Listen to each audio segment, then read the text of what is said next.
नेता बन करके घर में बैठना ये कहीं भी सही नहीं है। ना मुझे विधायक बनने का शौक है, ना मुझे सांसद बनने का शौक है, मुझे लीडर बनने का शौक है। तो इंशाअल्लाह विधायक, सांसद, मंत्री वो भी इंशाअल्लाह अगर अल्लाह ने चाहा तो वो भी मुकाम मुझे मिलेगा। 2024 में इंडिया की सरकार अगर बनी तो आप ये जरूर देखिएगा कि किसानों को किसान का हक जरूर मिलेगा और उनको उसकी उचित राशि भी जरूर मिलेगी।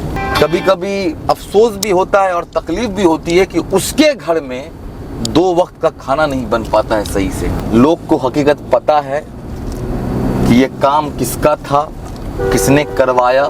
तो मैं नाम किसी का लेना नहीं चाहूँगा, इशारे में जो है समझदार के लिए इशारा काफ़ी है। तो ये सब जो है लोग बोलने वाले बोलते रहेंगे और काम करने वाले करके चले जाएंगे।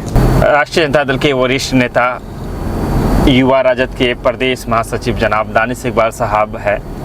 आप जैसे देख पा रहे हैं कि हम लोग सफ़र में हैं, गाड़ी में हैं। वेलकम, शुक्रिया, खैर मकदम आपका दानिश भाई। बहुत बहुत शुक्रिया, सबको मेरा सलाम, अदब, नमस्कार। पोठिया का सफ़र है, हम चाहेंगे कि इस सफ़र के बारे में ही बातचीत के सिलसिले को आगे बढ़ाया जाए। अभी जैसा कि आप जान रहे हैं कि अभी पोठिया ब्लॉक जा रहे हैं, वहाँ पे वहाँ के ग्रामीण की तरफ से बहुत सारे शिकायतें आए हैं। लोग त्रस्त हैं, परेशान हैं और अपना दुखड़ा हर लोगों को सुना रहे हैं। कल जैसा कि मेरा दौरा था तो वहाँ पे बहुत सारे मामला सामने आए हैं। कल खजूरबाड़ी चौक पे एक बहुत सारे लोग, वहाँ पे हुजूम थी लोगों की।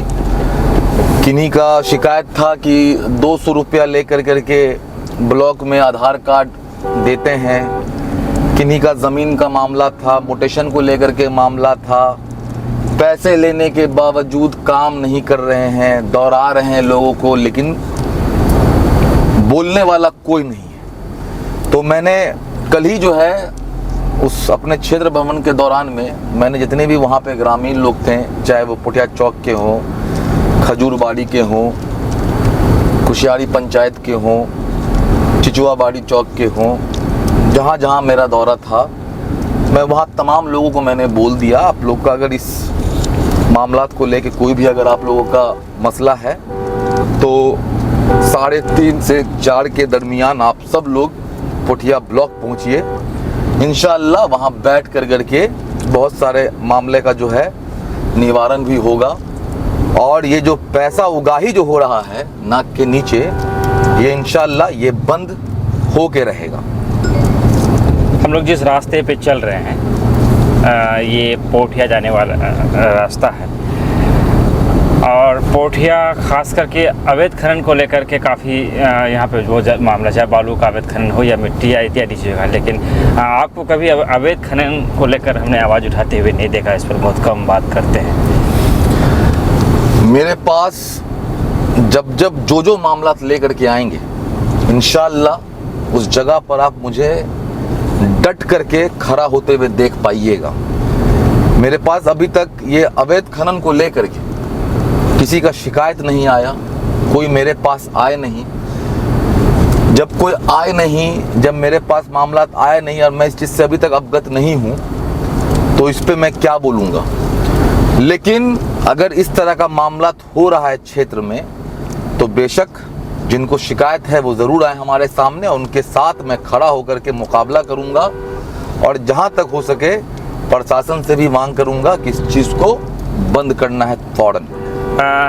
मागरने सरकार की तरफ से एक बड़ी सौगात मिला है सीमांचल को। खाड़ी फूल का जो मामला है उसके लिए टेंडर का काम चालू हो चुका है, लेकिन इसको लेकर क्रेडिट का दौर चल रहा है।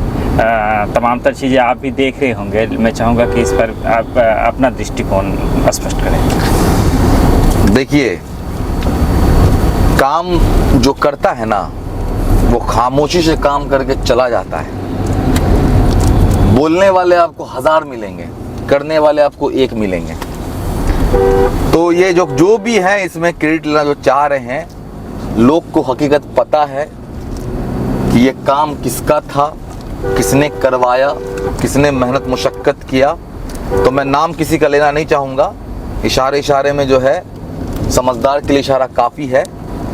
तो इस चीज़ के लिए बस यही चीज़ कहूँगा कि जो काम कर रहे हैं जनता उनको पसंद कर रही है, लोग भी जान रहे हैं कि किनके मार्फत से हुआ, किनकी मेहनत से हुआ और किनके ध्यान देने से हुआ।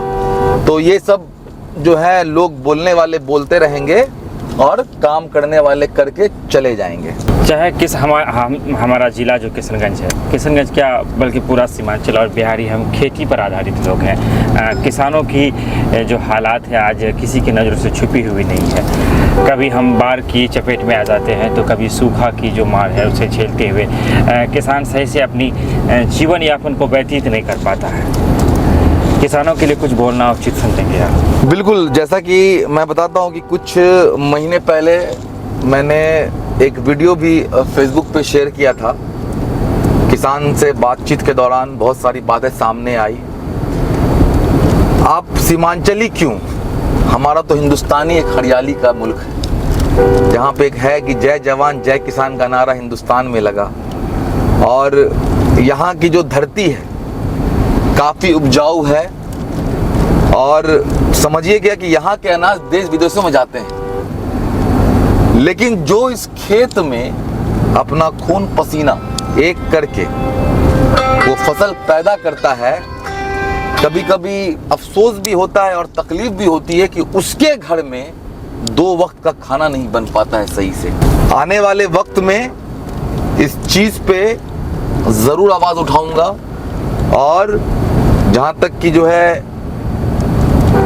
हमारी जो सरकार है, अभी गठबंधन की सरकार है, इस चीज़ को देख रही है। और मैं आपको यकीन दिलाता हूँ कि जिस दिन 2024 में इंडिया की सरकार अगर बनी तो आप ये ज़रूर देखिएगा कि किसानों को किसान का हक ज़रूर मिलेगा और उनको उसकी उचित राशि भी ज़रूर मिलेगी। कभी टेरागाछ तो कभी पोठिया तो कभी ठाकुरगंज तो कभी किशनगंज, तमाम तरह अलग अलग जगहों में का आप दौरा कर रहे हैं और लोगों की जो समस्या है उसे सुनने का काम कर रहे हैं। इसके पीछे का मोटिव क्या है? देखिए, जब मैं आरजेडी परिवार से जुड़ा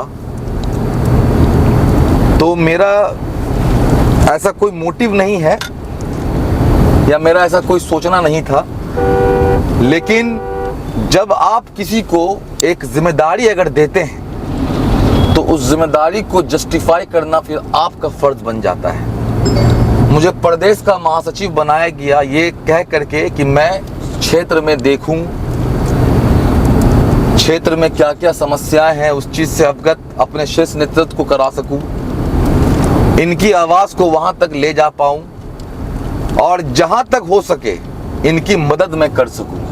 नेता बन करके घर में बैठना ये कहीं भी सही नहीं है। मैं उन तमाम ऐसे नेताओं को बोलना चाहूँगा कि वो पद जो ले करके आप अपने अपने घरों में बैठ कर करके और झंडा लगा करके बोर्ड लगा के जो घूमते हैं, उस चीज़ को वो बेकार है वो चीज़ मेरे नज़र में।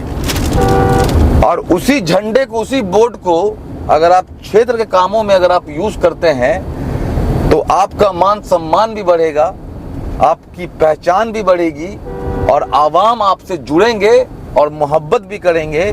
आज अगर मैं किसी के पास जा कर के बोलता हूं कि आइए आरजेडी का दामन थामिए तो वो 1 सेकंड नहीं लगाते थामने के लिए। क्यों? इसका रीज़न है क्योंकि मैं उनके बीच में हमेशा रहता हूं, हर वक्त रहता हूं, उनके सुख दुख में मैं हमेशा खड़ा रहता हूं। तो लोग तो यही चाहते हैं ना कि हमारी आवाज़ बन करके वहाँ तक पहुँचा सके, हमारे सुख दुख में खड़ा हो सके, हमारी लड़ाई लड़ सके।